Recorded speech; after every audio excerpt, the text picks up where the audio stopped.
बिस्मिल्लाहिर्रहमानिर्रहीम।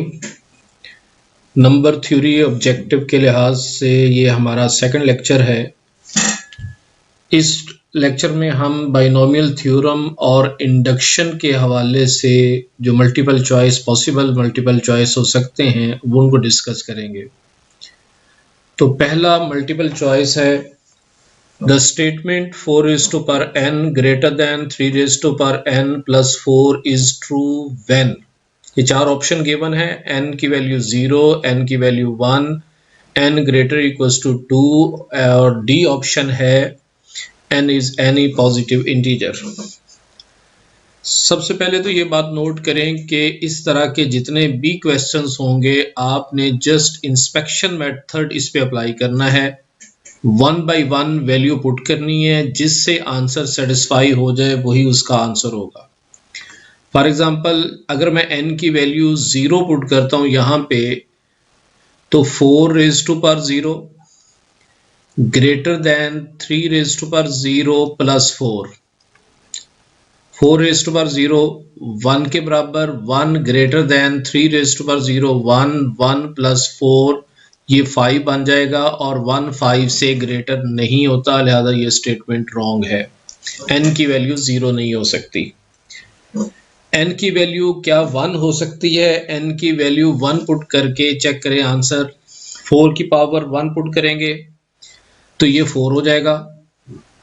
4 की power 1 greater than 3 raised to power 1 plus 4 greater than 7, ये बात भी गलत है, 4 7 से ग्रेटर नहीं होता। तो इसका बेस्ट ऑप्शन जो है वो ये है n ग्रेटर इक्वल्स टू 2, ये इसका सही आंसर है। जब आप n की वैल्यू 2 पुट करेंगे तो चेक करें 4 की पावर 2 ग्रेटर देन 3 की पावर 2 प्लस 4 की पावर स्क्वायर लेंगे तो ये 16 ग्रेटर देन 9 प्लस 4 9 प्लस 4 13 होता है। तो 16 इज ग्रेटर देन 13, ये बात ट्रू है। डी ऑप्शन में देखें तो वहां लिखा है n is any positive integer.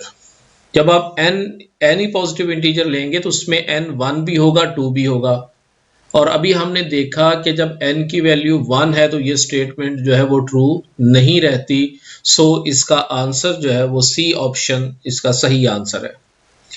Similarly second question है। सेकंड क्वेश्चन में आप 1 बाई 1 इनकी वैल्यूज पुट करें। जब आप वैल्यूज पुट करेंगे तो n इक्वल्स टू 4, जब आप 3 की पावर 4 लेते हैं 3 raise to power 4 less than 4 factorial, 3 raise to power 4 81 के बराबर, 81 इज लेस देन 24, ये भी आंसर रॉन्ग है।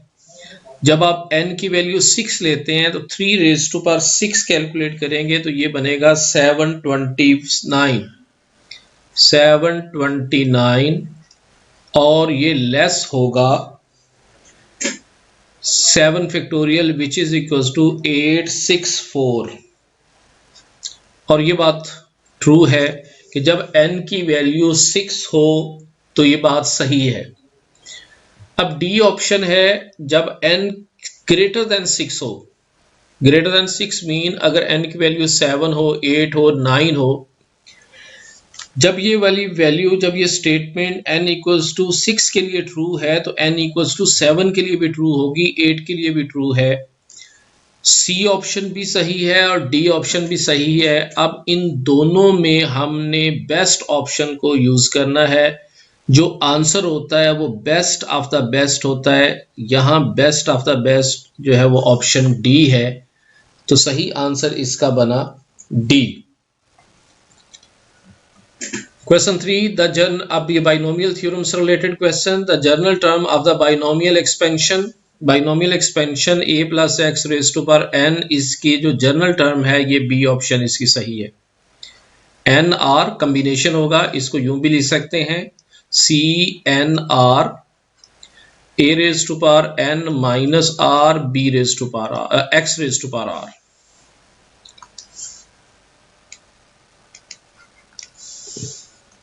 यहां पे x भी लिखा जा सकता है।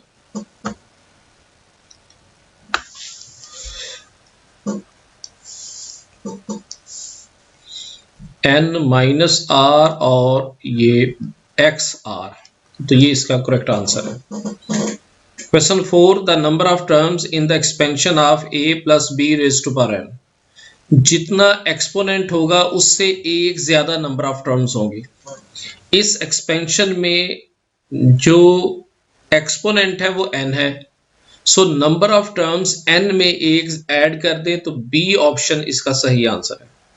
n plus 1 number of terms होंगी इस एक्सपेंशन के अंदर। Question 5, the expansion a plus x raised to power n, the sum of exponent of x a and x is। Binomials expansion के अंदर दोनों टर्म्स की पावर्स का सम उसके एक्सपोनेंट के बराबर होता है।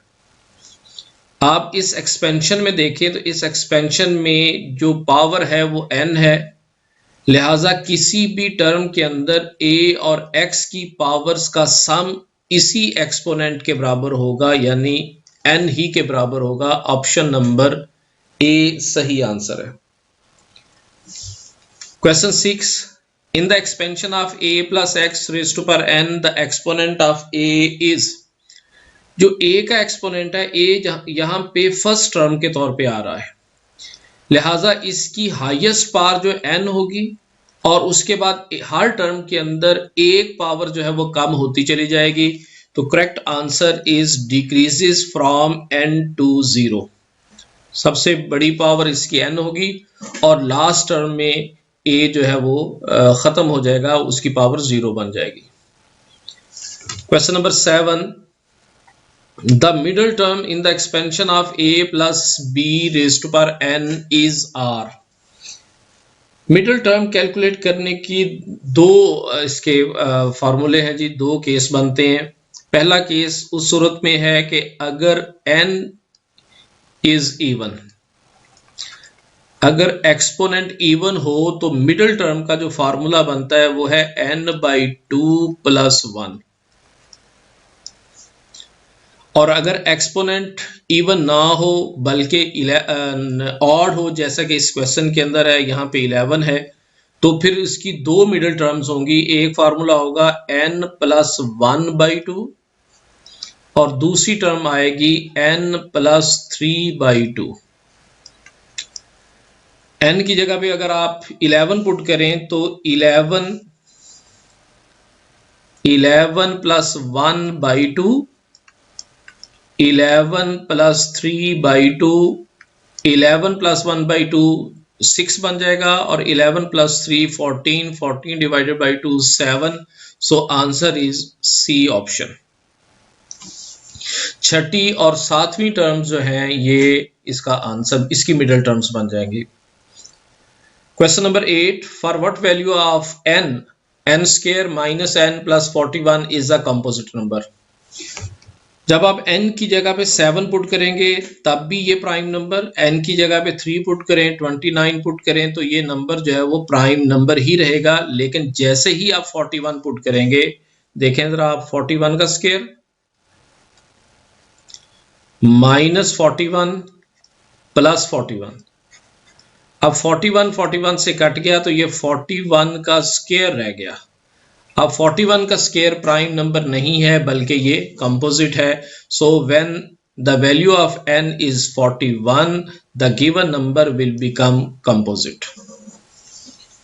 इसी से रिलेटेड क्वेश्चन है, who found that n square minus n plus 41 is not prime for all integral values of n। तो इसका आंसर है जी, ऑलर्स ने सबसे पहले इसको डिस्कवर किया था कि जब n की वैल्यू 41 लिख दी जाए तो ये नंबर प्राइम नहीं रहता बल्कि ये कंपोजिट है।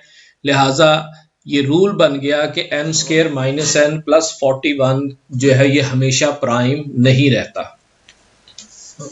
क्वेश्चन नंबर 10, अब दोबारा फिर उसी तरह के क्वेश्चंस जो है वो आगे, जिनमें आपने जस्ट n की वैल्यूज पुट करनी है और आपने इसका आंसर जो है वो कैलकुलेट करना है। क्वेश्चन नंबर 11 में जब आप n की वैल्यू 6 पुट करते हैं तब भी ये स्टेटमेंट ट्रू है, और जब आप आंसर इसमें 4 पुट करें, अब डी ऑप्शन इसका सही आंसर है। अब इसको चेक करते हैं कैसे। जब आपने n की वैल्यू 4 पुट की तो 4 factorial is greater than 2 raise to power 4 minus 1। 4 factorial 24 होता है, greater than 2 raise to power 4 16 है, 16 माइनस 1 15, तो ये करेक्ट आंसर है। 5 के लिए भी दुरुस्त होगा, 6 के लिए भी दुरुस्त होगा, सी ऑप्शन के लिए भी ये आंसर सही है, लेकिन best of the best answer होता है तो D answer is the best answer, क्योंकि ये 4 के लिए भी ट्रू है, 5 के लिए भी, 6 के लिए भी, and so on. Similarly question number 12 भी इसी पैटर्न पे आप इसको चेक करेंगे तो इसका ऑप्शन जो है वो डी आंसर सही है। क्वेश्चन नंबर 13 में ये ए आंसर इसका सही है। जब आप n की वैल्यू 2 पुट करें या 2 से ग्रेटर वैल्यू पुट करें तब ये आंसर सही रहेगा। 3 के लिए भी ये वैलिड है, 4 के लिए भी वैलिड है, 6 के लिए भी ये वैलिड है। लिहाजा इन चारों में से जो बेस्ट ऑप्शन है वो है n greater equals to 2। Question number 14, the numbers of the form 1 1 1 1 2 3 5 8 13 21 are called. ये फेबोनाची नंबर्स हैं या फेबोनाची सीरीज हैं। इन नंबर की फॉर्मेशन चेक करें। पहले दो नंबर एज इट इज लिखे जाएंगे 1 1, फिर इन दोनों को ऐड करके ये तीसरा नंबर बनेगा 2, फिर इसको और इन दोनों को ऐड करेंगे तो ये 3 बन जाएगा, 2 और 3 को ऐड करेंगे तो ये 5 बन जाएगा, 3 और 5 को ऐड करेंगे तो ये 8 बन जाएगा। पिछला नंबर अगले नंबर में ऐड करें तो उससे अगला नंबर जो है वो बन जाएगा। इस तरह की जो अरेंजमेंट है, इस तरह की जो सीक्वेंस है, ये फेबोनाची सीक्वेंस कहलाती है या फेबोनाची नंबर्स कहलाते हैं। Question number 15, the numbers of the form. ये नंबर जो है ये फॉर्मेट नंबर्स हैं। फॉर्मेट नंबर से रिलेटेड इंफॉर्मेशन इंशाल्लाह नेक्स्ट चैप्टर्स में आ जाएगी, तो वहां पे हम इसको फिर डिटेल से डिस्कस कर लेंगे। फिलहाल आप याद कर लें कि ये फॉर्मेट नंबर की डेफिनेशन है। क्वेश्चन नंबर 16, 3 5 7 11 13 17 19 29 31 ये कौन से हैं? ये ट्विन्स प्राइम्स हैं, परफेक्ट नंबर्स हैं, मर्सन नंबर हैं, पाइथागोरियन ट्रिपलेट्स हैं। तो ये नंबर अगर आप चेक करें यहाँ पे तो 3 के बाद 5, 5 के बाद 7, 3 कंसेक्टिव ऑड प्राइम्स हैं। 11 के बाद 13 2 कंसेक्टिव ऑड हैं, 17 19 हैं कंसेक्टिव ऑड नंबर्स हैं। तो ये ट्विन प्राइम्स हैं। ये डेफिनेशन हम कर चुके हैं पहले लेक्चर के अंदर।